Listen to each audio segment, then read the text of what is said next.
চারদার ভোটের আলোচনার মূলত বিষয়বস্তু থাকে ভোট এবং রাজনীতি, কিন্তু রাজনীতির মধ্যে আজকাল মধুকল্পিতা ঢুকে যাচ্ছে রাজনীতির ভিতরে থাকা আরো জটিল বিষয়, যেমন লোকের বাড়িতে হানা। বিরোধী দল হলে আরো বেশি, তাই না? এবং বিরোধী দল হলে আরো বেশি কথাটা বললে বোধহয় একটু ভুল হবে কিশোর। আমি তোমাকে এই জায়গাতে একটা কথা বলি, বিরোধী দল হলেই বোধহয় সক্রিয় পুলিশ, তাই না? কি গতকাল রাতে শুভেন্দু অধিকারী তার যে ভাড়া বাড়ি কোলাঘাটের, সেখানে হঠাৎই পুলিশি হানা, আর সেই ঘটনার রেশ কাটতে না কাটতেই ঘাটালের বিজেপি প্রার্থী তার আত্মসহায়কের বাড়িতে পুলিশের এই যে তৎপরতা, সেই তৎপরতা দেখলে সত্যি অবাক হতে হয়। তবে এই যে গতকাল রাতের যে ঘটনার পর কার্যত ক্ষোভ প্রকাশ করেছেন বিরোধী দলনেতা শুভেন্দু অধিকারী, এবং তার সেই ভাড়া বাড়িতে পুলিশ হানার ঠিক পরেই আমাদের সিনিয়র এডিটর ময়ূখ রঞ্জন ঘোষকে রিপাবলিক বাংলা এক্সক্লুসিভলি ঠিক কি জানিয়েছেন বিরোধী দলনেতা শুভেন্দু অধিকারী, একবার দেখাই আপনাদের। শুভেন্দু বাবু, এই মুহূর্তে আমি ময়ূক বলছি, খুব স্পেসিফিক্যালি আপনি যা যা বলার সেটা গোটা বাংলা শুনেছে, কিন্তু তৃণমূল কংগ্রেস লাগাতার একটা যুক্তি দিয়ে যাচ্ছে যে আপনার যে আদালতের অবমাননার কথা আপনি বলছেন সেইটা আসলে ধোপে টিকবে না, কারণ এরকম কোনো রায় নেই। যদি আপনি একটু বলেন, অর্ণব গোস্বামীও শুভেন্দু বাবু যে কথাটা বারবার জিজ্ঞেস করার চেষ্টা করছেন, আপনি বড় অভিযোগ করছেন আইপ্যাক এবং প্রতীক জৈনের বিরুদ্ধে। আইপ্যাক এই গোটা বিষয়টাকে অপারেট করছে বলে আপনি বলছেন, আপনি বড় কথা বলছেন।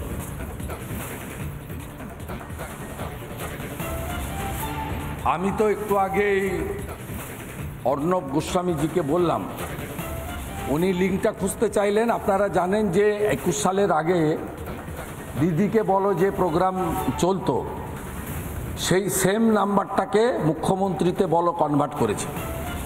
প্রথম টেন্ডারে প্রতীক জৈনের কোম্পানি তারা পার্টিসিপেট করেছিল, তারা টেন্ডারে 1 নম্বর হতে পারেনি, দিল্লির একটা সংস্থা হয়েছিল।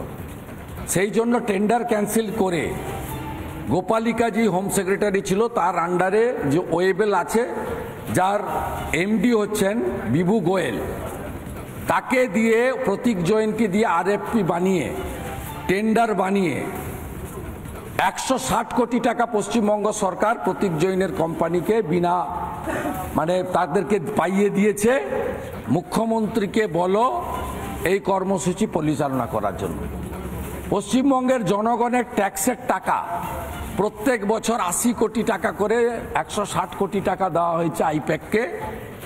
মুখ্যমন্ত্রীকে বলো একটা কনসালটেন্সিকে টেন্ডার দিয়ে 160 আমার কাছে পুরো ডকুমেন্ট রয়েছে কিভাবে টেন্ডার নর্মস ভাইলেশন হয়েছে, প্রথম টেন্ডার ক্যান্সেল হয়েছে। চিটিংবাজ প্রতীক জৈন, তার লোকেরা এখানে এসেছে এবং তাকে সাহায্য করেছে সৌম্যদীপ ভট্টাচার্য, যেখানকার এসপি।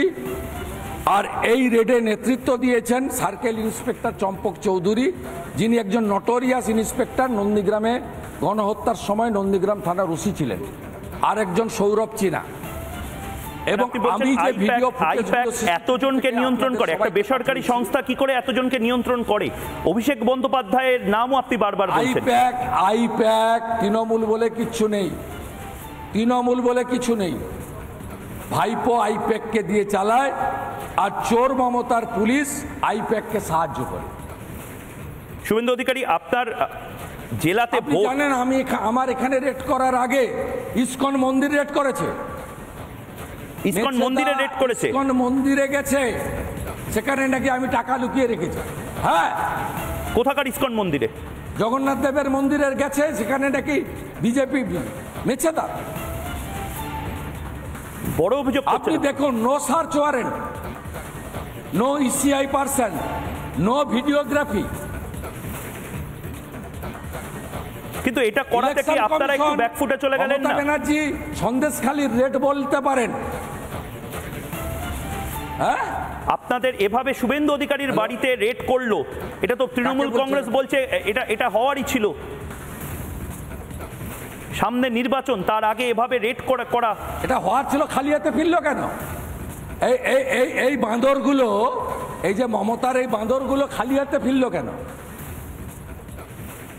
এটা মেদিনীপুর, আমার নাম শুভেন্দু অধিকারী। এটাতে ভারতীয় জনতা পার্টির প্রতি মানুষের সমর্থন আরো বাড়লো। এখানে যে আক্রমণ করবে, এখানকার জনগণ আক্রান্তর পক্ষে থাকে। অমিত শাহ আপনাকে টেলিফোন করেছিলেন, আপনি বললেন। অমিত শাহ কি বললেন আপনাকে? কলকাতা ল্যান্ড করার সাথে সাথেই ফোন করেছেন এবং তিনি ব্যবস্থা নিয়েছেন এবং আমাদের যিনি ইলেকশন কমিশন দেখেন মাননীয় ওম পাঠকজি তিনি আমার কাছ থেকে সমস্ত CCTV footage, relevant papers, facts এবং হাইকোর্টের অর্ডার, যে অর্ডার 19 মে 2022 মাননীয় জাস্টিস রাজাশেখর মান্থা দিয়েছিলেন আমার নন্দীগ্রামের অফিস রেড করার পরে without the leave from the Calcutta high court, এটা কমিট করেছিলেন তৎকালীন এজি গোপাল মুখার্জি। শুভেন্দু অধিকারী, আমার শেষ প্রশ্ন আপনাকে, কোথাও গিয়ে মনে হচ্ছে ইসিআইতে কমপ্লেন হয়েছে, শুভেন্দু অধিকারী কোথাও গিয়ে কি মনে হচ্ছে যে রামকৃষ্ণ মিশনও নিজেদের অবস্থান স্পষ্ট করলো? তারাও বললো যে আমরা এই ধরনের কোনো বার্তা দিই না কোনো নির্দিষ্ট রাজনৈতিক দলকে সমর্থন করার। ইসকন নিজের অবস্থান স্পষ্ট করেছে, ভারত সেবাশ্রম সংঘ নিজের অবস্থান স্পষ্ট করেছে। মমতা বন্দ্যোপাধ্যায়ের চাপে সনাতন হিন্দুরা তারা জেগে উঠছে, সে কারণেই কি একেবারে দৃষ্টি ঘোরানোর জন্য শুভেন্দু অধিকারীর বাড়িতে এই ধরনের সার্চ? উন্মাদের মতো করেছে, ভুল করেছে। খেসারত তৃণমূল কংগ্রেসকে 25 মে এবং 1 জুনের ভোটে দিতে হবে, আপনি আশাবাদী? খেসারত দিতে হবে। খালি হাতে চোরের মতো ছুটতে ছুটতে পালিয়েছে। আমি যখন ঘাটালের প্রোগ্রাম যেতে পারিনি, কেশপুর থেকে সরাসরি পৌঁছাই, ছুটে ছুটে পালাচ্ছে পুলিশের লোকেরা, ছুটে ছুটে পালাচ্ছে, আর হাজার হাজার জনগণ তাদেরকে তাড়া করছে কোলাঘাটে। মাতঙ্গিনীর মাটি, এই মাটি মাথা নত করতে জানে না। উচিত শিক্ষা তৃণমূলকে দেব, ভাইপোকে জেলে পুরব, আর মমতা ব্যানার্জিকে কালীঘাটের সামনে বাটি নিয়ে বসাবো।